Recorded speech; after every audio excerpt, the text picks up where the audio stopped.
Hello, I'm Ken, and this is Teach Medieval.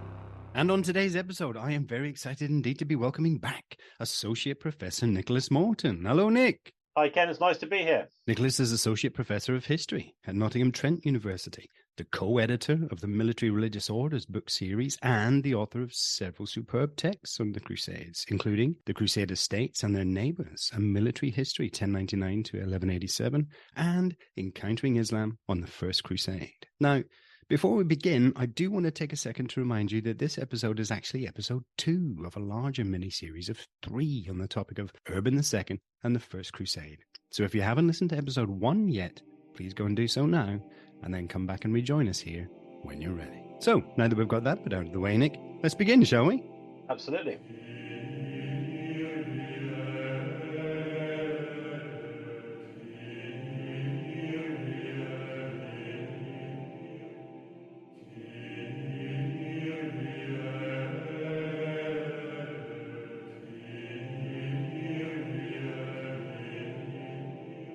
Right, so Nick, the topic for this second episode is Urban's personal political ambition.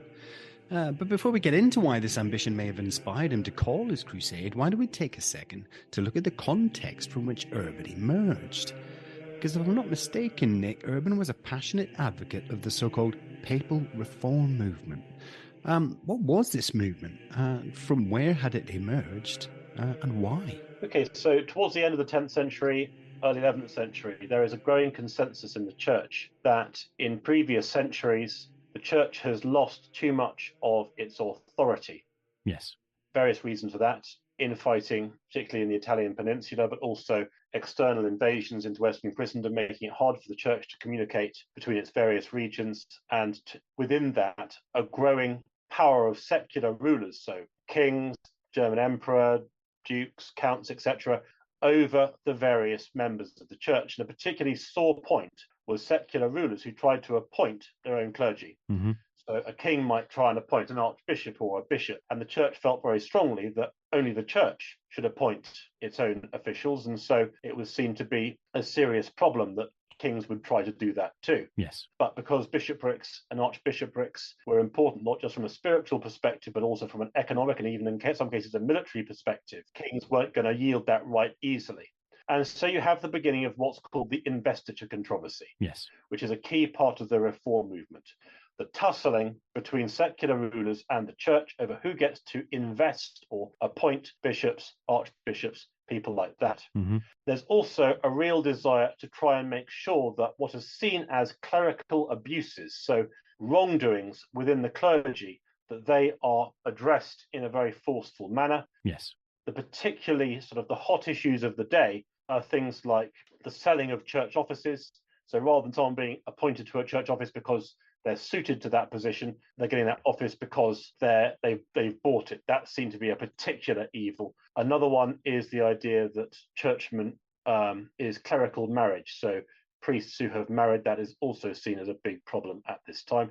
So there is a desire at this time within the church to very much tighten up its moral regulations and to reassert its authority over church appointments particularly, but even among more ambitious popes, over secular rulers as well, reminding them that the papacy should have predominance over the crowned heads of Western Christendom. Okay, yeah, thank you. So let's look at this desire for increased authority and these perhaps secret or not so secret political motivations that Urban may have had. We're going to divide this conversation, just like last time, into two halves, Nick, if we can. Firstly, I'd like us to discuss the evidence one might put forward if we're going to argue that Urban's political motivations really were the main reason he called his crusade. And then once that's done, we'll turn those tables again and ask ourselves whether or not there are any reasons to question that motivation. Right, so here we go. Let's consider the evidence in favor. Firstly, let's look at Urban's actions within the church. At the start of his pontificate, was Urban the only man claiming to be pope? And did he meekly accept this situation or try to sort it out? So the main line of conflict for the papacy at the time when Urban became pope in 1088 is the ongoing rumbling dispute with the empire and the German emperor over the issue of investiture, which basically became a struggle over the demarcation of power between the German emperor and the papacy in general. Yes. And one of the empire's ways of advancing its own interests was to appoint anti-popes, who would therefore act as rivals to the popes, in this case, Urban II. And so there's a rival pope called Clement, and Urban spent his pontificate under the threat of this rival pope being used to replace him. So yes, his position is precarious. Yeah. And so moving to assert his supremacy over this rival would do his legitimacy the world of good, wouldn't it? You could say that it was in his interests, although, again, that's based on us making a sort of needs-based assessment of him. Yeah. Certainly he moved to try and assert his own primacy, but we have to be careful as well that we don't judge him too much by his circumstances. We have to be aware that we don't have much from him himself. And so am I right in thinking that he does manage to expel Clement from Rome and does manage at some point eventually in the early 1090s to get himself into the Lateran Palace? Yes, he's reasonably successful as the 1090s go on, and certainly he's able to get to the end of his pontificate without being replaced. Let's move to 1095 then, and this year-long tour of France. Is it possible for us to sit here and maybe interpret this as, the ultimate manifestation of political ambition? I mean, is this a 15, 16-month piece of political theatre? Because Urban takes deliberate measures, doesn't he, to maximize his impact as he moves around, choosing very carefully where he's going to go to and when he's going to arrive. There can be no doubt that Urban touring France was designed to promote a papal agenda. The question is, which agenda was uppermost in his mind? Yes. Was he touring France because he wanted to launch and advocate for the Crusade? Possibly. Was he trying to make sure that an already growing mass movement that would become the Crusade, was more firmly under his control? I have a feminist skepticism about how much control Urban actually had over the launch of the Crusade, or at least once it got started, how much control he had over it. Was he trying to make sure that he did have control, or was he trying to ensure that he had control, even if in fact his level of control was fairly slight? Possibly. Was he trying to galvanize support against an anti-pope via the process of raising what would become the First Crusade? Possibly. Was he trying to use his influence in France to try and end infighting? Again, possibly. Now, it's very hard to know which of those agendas was uppermost in his mind, or perhaps it was just a more generic desire to sort of continue the work of reform, or perhaps a mixture of all of them. Yeah. Because his actions in touring France would actually serve all of those agendas, and we don't know which one's uppermost. Yeah, exactly. So again, it's difficult. Which of those agendas, or all of them, which one was uppermost in his mind? And you hinted last episode at the fact that in 1074, somebody else had tried to launch a crusade and failed. So is this, if one was being cynical enough, is this another reason why Urban might have seized Alexios' appeal and used it as an opportunity to do something that this time turned out to be successful? Possibly. In many ways, in terms of the appeal, Gregory VII was probably working with a stronger sense of need and a stronger appeal in 1074 than Urban was in 1095. There were lots of problems in Anatolia for the Byzantine Empire in the 1070s, having just lost the Battle of Manzikert against the Seljuk Sultan Alp-Arslan. There's also the Seljuk incursions into the Near East, also into the Jerusalem area, which may also have caused a great deal of concern, probably more so than in 1095. And yet, Gregory's attempt to raise, was it a crusade? Was it a holy war? Certainly some kind of spiritual military expedition to Jerusalem. Certainly, he probably had more to support that kind of ambition in 1074 than Urban did later on. Yeah. But I think Gregory's expedition also makes a very important point, which is that we know, with the benefit of hindsight, that Urban's attempts to launch or to encourage what would become the First Crusade were successful. Yes.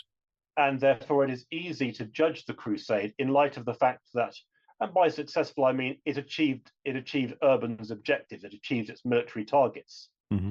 I think it needs to be factored into the equation just how unlikely, just how wildly unlikely that was. Yeah. Because for Urban to be successful in his ambitions, he would need to either encourage or stimulate an enormous mass movement of a size that no one had ever seen before, or at least not for centuries. Yeah. That mass movement would then have to coalesce into a fighting force capable of crossing into the Byzantine Empire, Mm-hmm. negotiating its passage across the Byzantine Empire and ideally supporting it, then crossing the Anatolian Seljuk ruled Anatolia, then crossing into northern Syria, fighting every single army sent against it. And by every army sent against it, I mean every army sent by the Seljuk Sultanate, which is arguably one of the most effective fighting forces anywhere in Western Eurasia of this era. Yep. Then taking and holding Jerusalem, which is not a coastal city, so it can't be resupplied easily by sea, and then maintaining that control in the long term. Mm-hmm. So I think that when we think about Urban's motives, we have to be aware not just of what he stood to gain from the successful outcome of the crusade, but also the risk he was running. Because if we turn things round, what if the 99% chance had come to being that the crusade had failed? How would that look for him then? Yeah. And so I think it's very easy to judge the crusade in light of the fact that it did achieve its targets. But actually, that could not have been easily predicted at the time. And so the risk Urban was running was just enormous. It's almost bizarre that someone would take such a risk.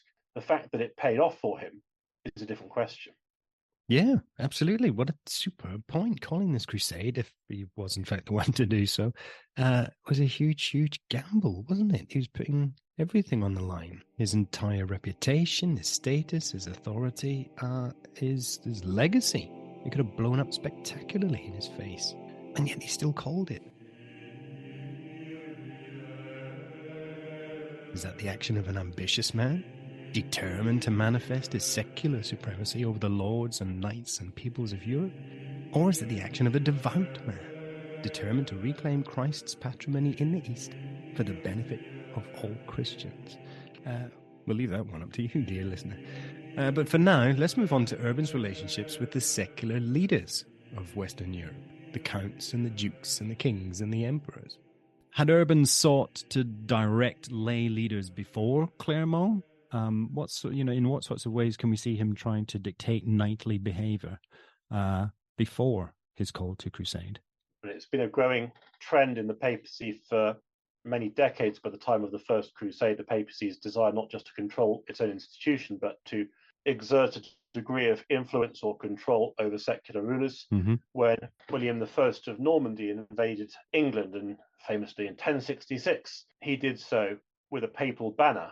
And so even that demonstrates the papacy is trying to make sure it has control over who's going to be ruler when, at the pinch points of politics. Yeah. And there are other papal banners at this time too, which the papacy used to try and promote the causes it saw as being within its interest or within its broader objectives. Mm-hmm. You've also got this phenomenon of the Milites Beati Petri, or the Knights of St. Peter, which is a sort of a quasi title that was awarded to secular rulers in many cases who supported the reform agenda. Mm-hmm. And so the papacy is interested in controlling is too strong a word. Steering is probably about right. Yeah. It's trying to steer and act as and adopt a leadership role for Christendom as a whole. Yeah, and we can see that, can't we? Repeatedly.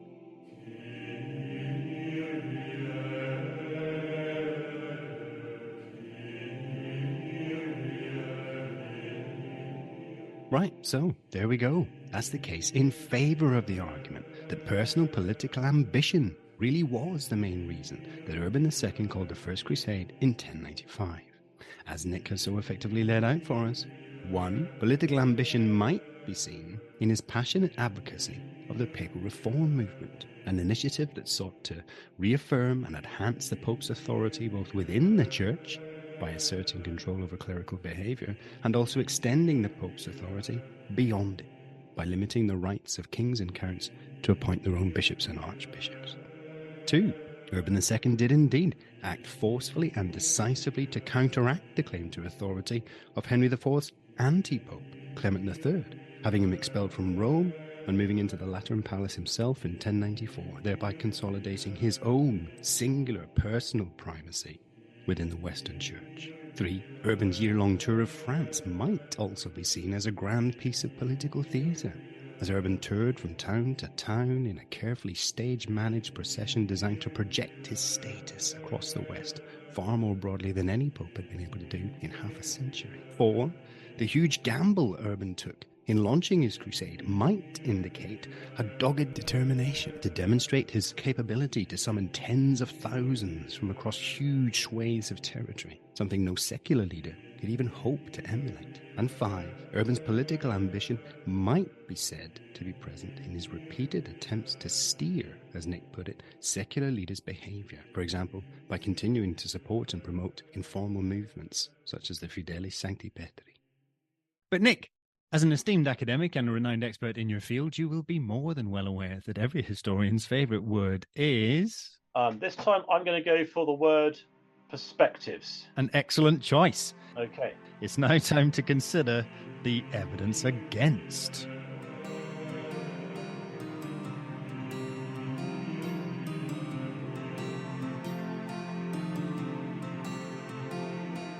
So, Nick, let's have a look more closely at these claims of political ambition. I mean, come on, are we being a little cynical here?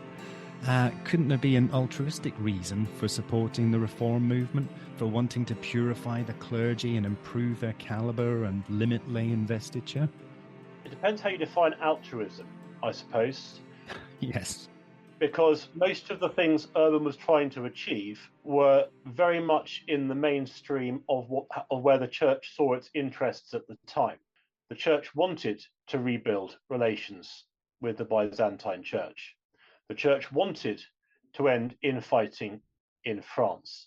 The church wanted to reform behaviour generally across Western Christendom. And yes, the church also wanted to try and achieve the control over Jerusalem, and indeed to support pilgrims going there and local Christian communities as well.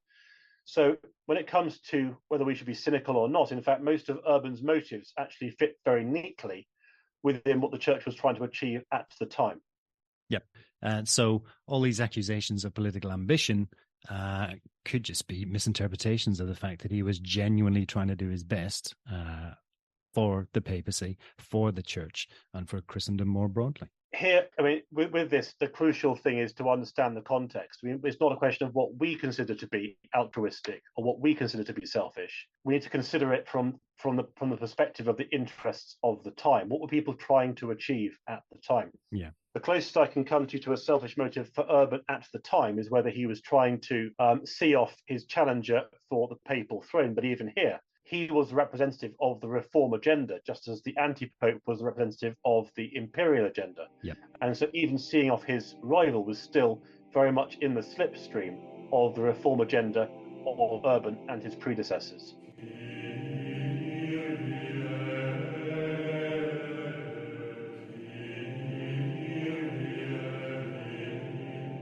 And so there you go. That's the case against the argument that political ambition was the main reason Urban II called the First Crusade in 1095.